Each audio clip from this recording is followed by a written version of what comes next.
Hello, hello. My story, very normal people.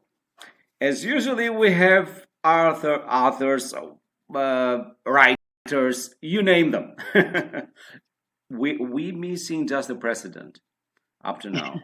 But get the best would be to get a planetary. But until that time, so we have Anne Charles today. Welcome Anne in our show. Thank you. Thanks for having me back again. I had a great time the last time I was here talking to you. Yes, it was really good time, yeah, and it's so good, especially I've noticed that not all the people, let's say, with not all the people you can feel free to talk and to discuss to interview them. It's like sometimes you feel hard, but with you, no way. It was so easy. I You know. made it Well, we easier for had me as it. well. Yes, we had fun. It was easy. It's my favorite kind of interviews where you're just having a conversation and just being, like you said, very normal people. Exactly. So, Anne, before we keep on, can you please tell a little bit to our new audience that is in now? So, can you tell a little bit about yourself so they can have a gleam? Yes, sure. So I have been writing since the mid 1990s. But I didn't publish until 2011. So a lot of life happened between when I first started trying to write a story until I actually published the first book in my Deadwood Mystery series, Nearly Departed in Deadwood. Through that time, college, life, marriage, babies. So I did all that while still trying to improve my writing skills. And then in 2011, I had studied a lot about writing. I had studied craft. I had studied marketing. I had studied all kinds of stuff. It was like a college education, really, getting ready to jump into this writing career. And then I put the first book out, and it did really well. That was back, when Kindle was brand new, kind of. And so there were a lot of marketing things I could do that really don't work as well anymore. But back then it was exciting, new, all that good stuff. And we started off with a bang, which was wonderful, and put out since January 2011. I have released 35 stories now out there. So it's been a busy 10, 11 years. I have to do the math really quick there. It's been a long time. Anyway, and in the meantime, I've had some wonderful things happen. Many awards, writing awards for the different stories over the years. Bestseller. Suspense Magazine has had given me multiple awards. I've won, best USA Today bestseller, and boy, I've just been super fortunate to have wonderful readers to vote me in on many contests that I've won. So, and there's the Deadwood Mystery Series, the Jackrabbit Junction Mystery Series, AC Silly Circus Mystery Series, and the Dig Site Series, and the one I co-write with my husband, which is our newest release, is the Deadwood Undertaker Series. So all these different series that are ongoing keep me a little crazy up top, as different stories and worlds go through. But that's kind of, Anne Charles in a nutshell. Okay. So, because you said it's all in your mind, and I'm really curious to know, so writing all these books, all these characters that you have, so does it come in your mind these or put these or to develop a little bit? Does it come something in your mind when you stay, for example, if you have some free time? Yes, I actually love free time when I can just sit and kind of, let my mind wander. I really appreciate that, especially since my kids are now teenagers and I don't have as much free time as I used to, when they're little and they're sleeping or, different things. It seems like you have more time. And now, as the older they get, the busier I keep getting, I swear. But I do like to just, like right now, I'm getting ready to write the 13th book in the Deadwood Mystery, the entire series, because I'm not young with a super strong memory anymore. I have to kind of go through all the books and make notes as I go, because I have an idea of what I'm going to write and what the story is going to be about. But I want to see, one thing I like to do in a story is put a lot of little threads, I call them, for plots that maybe aren't going to happen in that book, but it's the start of one, or it's something I had in the last book, and I'm just going to pull the thread through this next book to the next one. So I have to go back through and kind of refresh all that and make notes and get ready to, put the new one out there. So that's kind of where I'm at right now. And it takes reading time. It takes a lot of just kind of, staring off into nowhere time, just letting my mind, come up with ideas as everything builds, which is exciting and fun and a little worrisome, because when you go through all your old books and you think, wow, that was really good. How did I write that? Who's writing these? Am I going to be able to do this again? So I have my little, anxiety as I build it, but I just know once I hit the page, here we go again. So, you said that you are co-writing with your husband, right? Right. One of the series, yep. Now, this is a little bit, when somebody writes himself or herself, it's okay, it's just okay. You take the pen and you just whatever comes. But right. Two people, no, it seems a little bit, it's not so easy. That's the way I see it. Can you please explain us a little bit, how does it work? Yes, it is something that it takes a lot of communication. We don't write like he writes a chapter, then I write a chapter. We don't do it that way. He'll go through. We'll brainstorm and plot and come up with all that together, and then he'll go through and write the first draft. I think of it as building the house. We look at the plans, we build the plans together and figure out where we want the bathroom and the bedroom. And then he'll go through and he'll do all the work, getting it ready, putting up the frames, doing the framework, doing all that kind of stuff. And he'll go through and build a first draft. And I will go along with him as he goes, and we'll continue to plot and talk about each chapter and the different things we want to, have in this, and the theme, again, how it relates to the theme of the story that we've talked about. So we build together that way. And then when he finishes, then it's my turn to come in and do my part in helping to build the house and add pieces and parts, or just paint a little bit, or just applaud what he did in this scene, and go, wow, that's so great. So harmonizing, we're singing together, and our voices are blending rather than individual choruses. A lot of times there are some bits and pieces where it's definitely him and then this was me, but a lot of it's blending. So it takes a lot of patience and communication, and sometimes we disagree, and whoever feels the strongest about whatever the argument is, they win and they get to go forth and put it on the page. And so you don't roll dice in this case. we should flip coins and see who wins, right? We'll just flip a coin. Yeah, but we talk about it so much, and our poor children, they often say, are we talking about a real person here, or are we talking about a book character? Because if it's a real person, they really want to listen, because it's something weird happening. But yeah, so they're listening, and they've read the books, so they're with us as well, as part of the kind of family thing we have going here.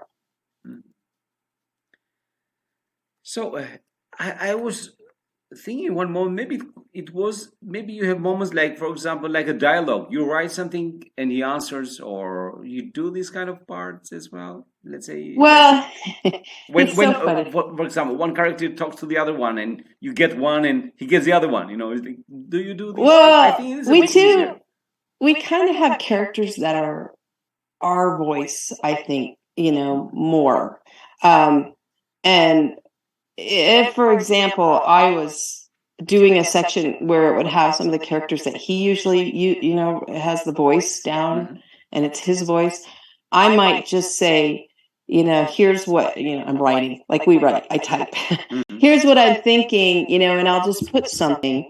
And then in parentheses after say, change this to what you think would be better Mhm. or make this better, and then there's scenes where he'll write and he'll say, add, more description here. So we'll leave ourselves notes throughout stories as we go for the other to go through and do some. And sometimes it's just about dialogue. Sometimes it's about, like I said, description. And sometimes he'll put hilarious things in there. Just write something really funny offbeat that has nothing to do with the story. And I'll be reading along when it's my turn and just start laughing, crack up laughing. It's like, oh my gosh, no, and sometimes it's things, just different jokey things. Sometimes it's, funny things, husband and wife, and it just makes me laugh and love them all that more because we have fun on the page as well as, in life. Yeah, exactly. And fun is it's really good. Yeah. That is, they say that the best relationship have a lot of fun. Yes, lots of laughter. I think laughter is important, and enjoying each other's company that way. And so, in the end, when we put these, novels out, these stories out, we've agreed on everything. We've gone through it together before it's done, and kind of did a together reading or discussion, and then out it goes, and we get started on the next one. And that's what right now we're doing off to the side. We're plotting book 5 of that series. He's doing some research and stuff right now, so we're getting ready to build that one, as well as while I build Deadwood number 13, which is keeping me hopping. Okay, so can you tell us a little bit? So, when everybody, let's say, I start a new job, right? And for example, I will be a teacher. So, I finish my school and I go to, let's say, I have to study to become a teacher, to become better and better every day. And during this time, until I am a professional teacher, there is a time that let's say I went through a time, and that is very important for me, because teacher, okay, I became a teacher, but through this time, let's say. So when you write a book, what does it take from you? What does it make you? What is the changes that you see in your life? That's interesting. Well, okay, so one of the things I like to do in the stories I write is include historical facts, history, on the page. Only tell it in a way that's, kind of fun, entertaining. So teaching. The Dig Site series that I write has a lot of information about the Maya, their civilization, what happened, things in the past, all kinds of things about the Maya, because I'm fascinated with them. So through writing this story, I get to study and learn more about them and soak up that history even more. So I do think, and with it, every book we write, or I write, there's something in there that I'm learning about. I wrote a Thanksgiving novella for the Jackrabbit Junction series one year, and I learned all about Pancho Villa, who's a famous historical figure in Mexico, and I had known about him from some Mexican history classes in college, but I took the time and really researched so that I came out the other side with a better understanding. So I like to think that with each book, all the research that goes into that helps me widen my horizons and learn more. I can tell you that I use the Maya civilization a lot with my teenagers, which drives them crazy because I say, oh, it's not important what, shirt or pants you wear, because just think of the Maya. They were such a huge civilization way back when, and now, they're still here, but none of that mattered what was popular in fashion back then. And they're like, oh, please stop talking about the Maya people to us, mother. It's like, but they're important. This is history. So, I do like to use a lot that I research and use it in everyday life. And I use that as well when all the stuff going on in this world gives you high anxiety or makes you worry. I just think of the long term and the Egyptians, all the ones we've researched, and the things that you learn make you go, oh, okay, so this is really this small of a thing. It's not a big deal. So in that way, I think it's good. And I am not the kind of writer who thinks I have it all down perfectly and I'm done learning. I feel that I will continually improve or try to improve the craft of writing and what I do through every book, practicing something, learning a new technique, trying stuff, trying to get better. So I'm always studying different books. I study movies. I study things to try to improve and make it so the stories keep getting better. And I think that's important when you write long series so they don't become boring in the same story, story after story. One thing I'm sure that your book won't be boring. Well, I hope not. They're supposed to make, no way. They're supposed to make you smile. That's the thing I've always told people when I started out. I wanted to give people something to laugh or smile about because, there's enough tough stuff out there that we deal with day after day after day. So I'm not a writer who's out there to, help you clean your house or make you change all the way you do, the way you do a particular thing. I just want to let you take a break from life and get some laughs and enjoy this escape, and go away for a little bit. That's my goal. Mm-hmm. Really need that, yeah. Really do need that. So the last book of the series. So let's say the series in total up to now. So to what generation is let's say is more relevant? Let's say. Of course, not the 10 years. Like I'm not for kids, definitely. My stories are I always say like 16 and up, 17 and up. The average age I think of the fans that I get in is probably 40s, but there's a lot of 30s and 20s, and then there's a lot of 70s and 80s. So, it's kind of across the board, but they're not meant for kids. They're not really young adults. It's more for those younger, adults who like to read, something a little bit more mature. The humor, references throughout to stuff in history. It might, some people, they won't get it. Now, my daughter, who's now 15, she read them over the last year. She went through everything.